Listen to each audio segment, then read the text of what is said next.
Forbis is SVP of Strategy and Business Development for RJW, and he's joining us on the program today. Greg, it's great to see you again, sir. Yeah, good to see you too, Jared. It's been a while. Hey, Greg, let's talk about a favorite amongst Walmart suppliers. That's Walmart's On-Time and In-Full program.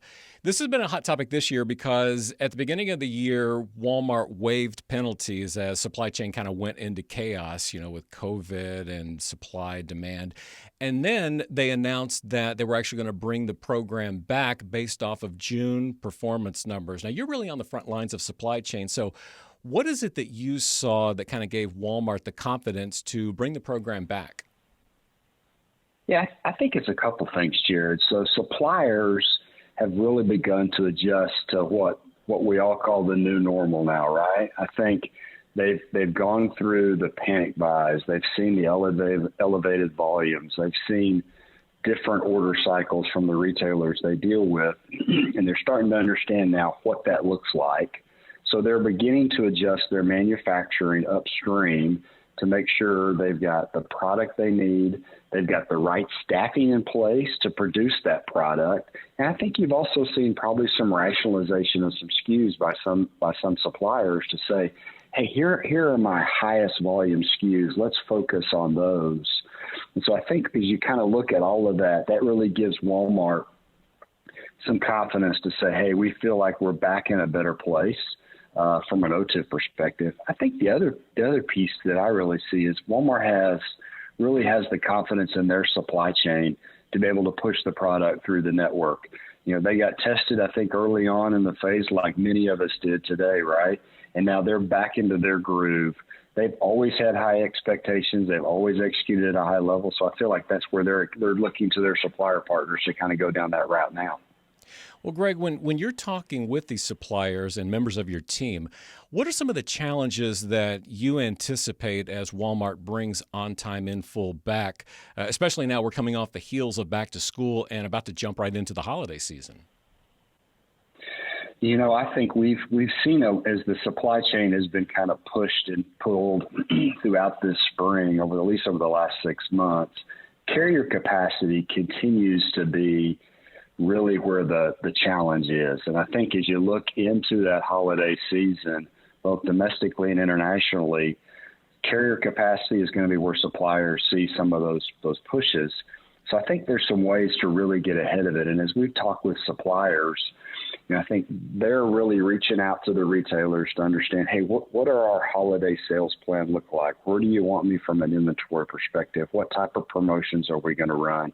A lot of that gets buttoned up earlier in the year, but as things have changed, they're looking different now for the back half. I think if I'm the supplier, build your inventory right now, right? Get into understand, again, you got the retailer's plan, understand where your inventory level needs to be, and start getting that product into your 3PL or into your warehouse.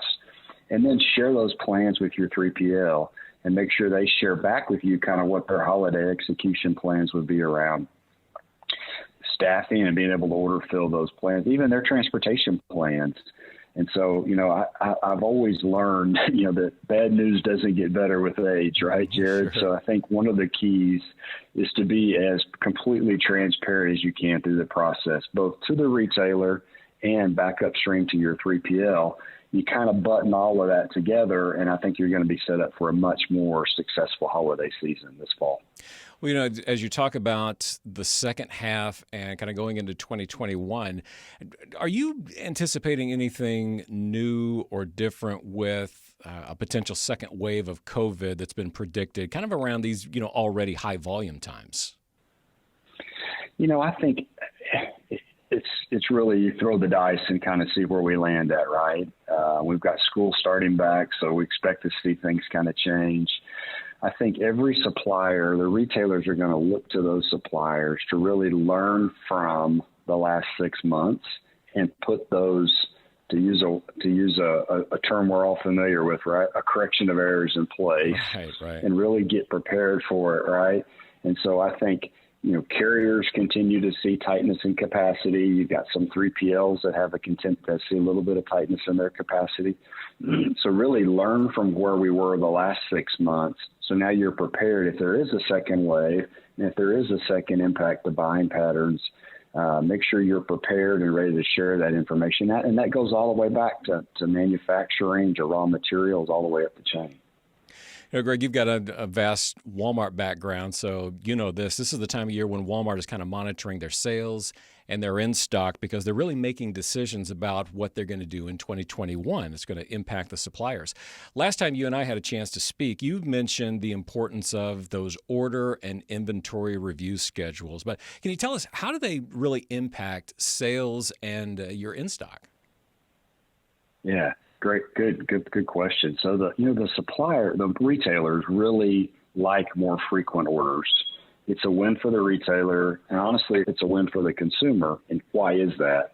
Once you've filled the pipeline full of merchandise, it's going to continue to flow. So I think, the other piece is that with multi-day review, you're not always going to generate an order every day. But what happens now is that retailers' replenishment system is looking at your sales, looking at when the next order point is, looking at transit, taking all of those calculations into the background, and doing a little bit of anticipation. They can see the trends, it can see the spikes, and it all does all its calculations to really keep as much product on the shelf as quickly as possible. So when you look at your orders one time a week, while it's simpler to kind of manage in most cases, the time to get back on shelf if you sell out is much longer than where it was in the past. The other thing I think I would highlight, over time, you're going to start to add inventory into the pipeline. You're going to start to add safety stock, and you're going to carry that at store level or at the DC. The more frequently you're reviewing it, again, you're going to be able to reduce that inventory so that you're much more quicker on from a demand perspective. And I always go back to that pipeline analogy I kind of shared at the beginning. Once that pipeline is full of merchandise and you're reviewing it multiple times a week, the flow is going to be very consistent. Anytime there's a spike or a disruption in that, it just causes disruptions in the supply chain. So the more frequently you review it, it's going to drive your in-stocks. It's going to drive what's on shelf. And it's going to ultimately drive your sales in the right direction. Greg, when we talk about Walmart suppliers partnering with a logistics firm like RJW, one of the things to consider is, the firm's location strategies. What kind of efficiency does that single location strategy create versus like a multi-node network?